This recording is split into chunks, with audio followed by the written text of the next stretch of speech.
आने की बात है, एक ऐसी सल्तनत में जहां दरिया लोरी गाते थे और पहाड़ हवा से राज शेयर करते थे।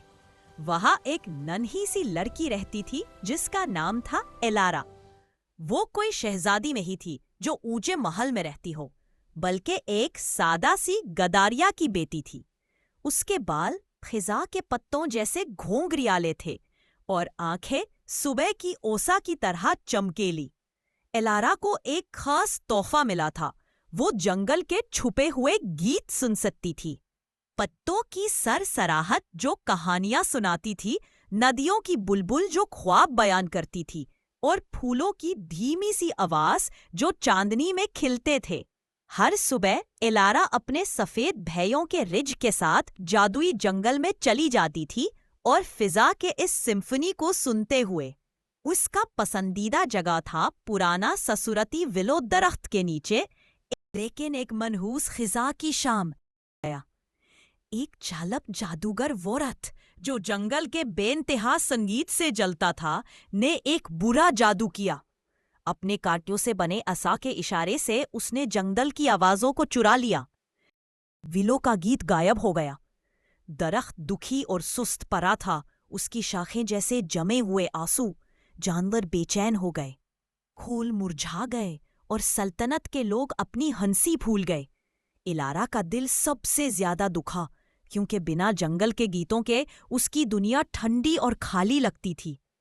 मुझे ये सुर वापस लाना ही होगा, उसने हिम्मत से कहा। अपने छोटे झोले में रोटी, पहाड़ी पानी की बोतल और दादी की चांदी की बंसुरी डालकर इलारा जंगल के गहरे हिस्सों में निकल पड़ी। रास्ते में उसे 3 वफादार साथी मिले। पहला था फिन लोमरी, चालाक और तेज। उसने अपनी चालाकियां ऑफर की। मैं तुम्हें अंधेरों से निकाल लूंगा, उसने आंख मारी। फिर आई बेला खरगोश, शर्मिली लेकिन मेहरबान, जो हर छुपी सुरंग जानती थी। मैं तुम्हें खतरों से बचाऊंगी, उसने धीरे से कहा। आखिर में उड़कर आया ओली उल्लू, दाना और दूर अंदेश, जो ऊंचे से खतरा देख सकता था। मेरे पर नजर रखेंगी। ये अजीब सी टोली मिलकर वोरत के अंधेरे बुर्ज की तरफ चल पड़ी, जो कांटों के झुंड में छुपा था। जादूगर ने चुराए हुए सुरों को एक शीशा के गोले में कैद कर रखा था बुर्ज के ऊपर, लेकिन रास्ता मुश्किलों से भरा था। उन्होंने तेज बहने वाली नदी पर फिसलने वाले पत्थों का पुल पार किया। एक झुंड शोक कावों को चालाकी से हराया जो उनका सामान चुराना चाहते थे, और एक पत्थर के देव को पहेली से हराया। वो क्या है जो दौड़ता है मगर पैर नहीं, मुंह है मगर बोलता नहीं, सर है मगर रोता नहीं, बिस्तर है मगर सोता नहीं? दरिया, इलारा ने चिल्लाया और देव हंसता हुआ साइड हो गया। आखिरकार वो बुर्ज तक पहुंच गए। वोरत रात के लिबास में और तूफानी आंखों वाला खिड़की से हंस रहा था। बेवकूफ लड़की, ये सुर हमेशा मेरे होंगे। लेकिन इलारा तेज थी। जब फिन ने जादूगर को झूठी तस्वीरों से डिस्ट्रैक्ट किया, बेला ने कांटों के नीचे सुरंग खोदी और ओली चुपके से उड़ा।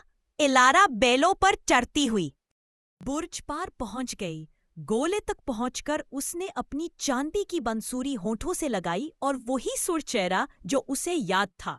विल्लो का अपना गीत उन दिनों का जब वो पजाद गाता था। सुर धूप की तरह फूट पड़ा। शीशा का गोला टूट गया और चमकते हुए नोटों का सैलाब जंगल में वापस बह निकला। दरिया खुशी से गरजे, पहाड़ गुंजे और ससुरती विल्लो की शाखें ऊंची उठी। उसकी आवाज पहले से ज्यादा साफ। शुक्रिया बहादुर एलारा, तूने याद किया कि संगीत दिल से दिल तक जाता है। और तब से जंगल फिर से गीतों से भर गया और एलारा की कहानी सल्तनत में हमेशा गाई जाती रही, याद दिलाती हुई कि हिम्मत और याद से हर खामोशी टूटी जा सकती है।